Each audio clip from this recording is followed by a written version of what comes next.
Here we are between paint layers. Finally get to use that random orbital sander that I hinted at when I was sanding primer. Sanding is an essential step when it comes to painting because it smooths out that last coat and it also roughs up the surface so it has a stronger bond with the next layer of paint. This is the 6th video in a series on repainting this fiberglass front door. I've already stripped the old paint off, primed, sanded the primer, and painted on the first color coat. So if you haven't checked those videos out, you might want to pause and look at those first. They are all linked in the description. As we get started, I have a request for you. If you think of any additional tips while watching this video, please add a comment.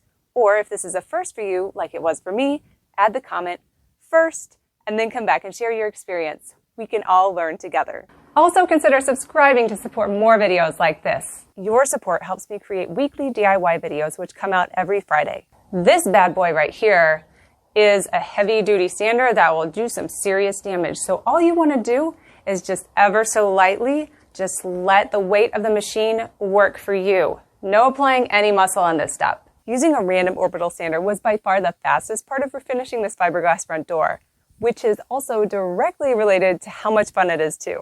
Once you're done with the major areas, these sections right here, then you have to go back to hand sanding. All those little edges, corners, curves that obviously you can't get with one of these. It's a real pain. Needs to be done. When you're sanding, the sandpaper will create some sizable chunks of gunk that you'll want to shop back up from time to time during the sanding process. They clog the sandpaper and give you an uneven surface otherwise. When you shop back the bulk of the dust and debris, I recommend putting your fingers in front of the nozzle as a buffer. This way, you're less likely to make contact with the door.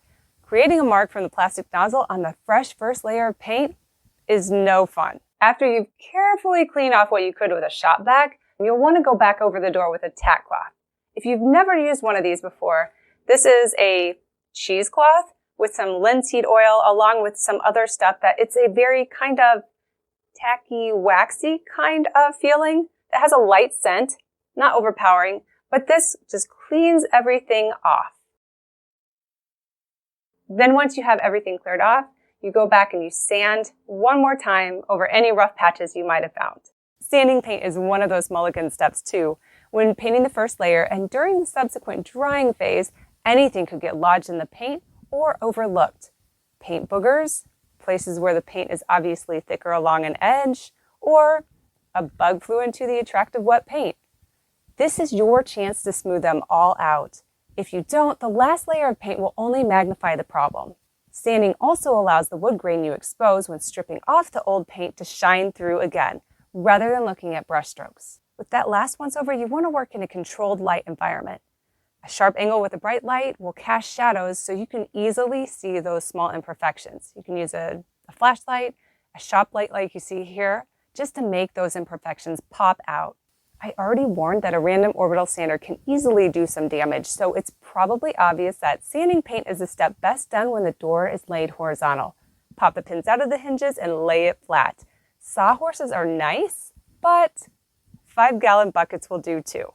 Here's the assortment of tools and materials used to sand the primer. The full list is in the description. A random orbital sander is really fun to use. Also, did you notice that little area that got missed? Yeah, I noticed after we had hung it up for the night, but that's what the next day is for. Thanks for watching. I hope you found this video helpful, and if you did, please hit that like button. Don't worry, you didn't miss the paint layers video. It's coming out last. I figured what better way to finish up this series than the step that people think about first. Consider subscribing so you don't miss it. Remember, no job done right just needs paint.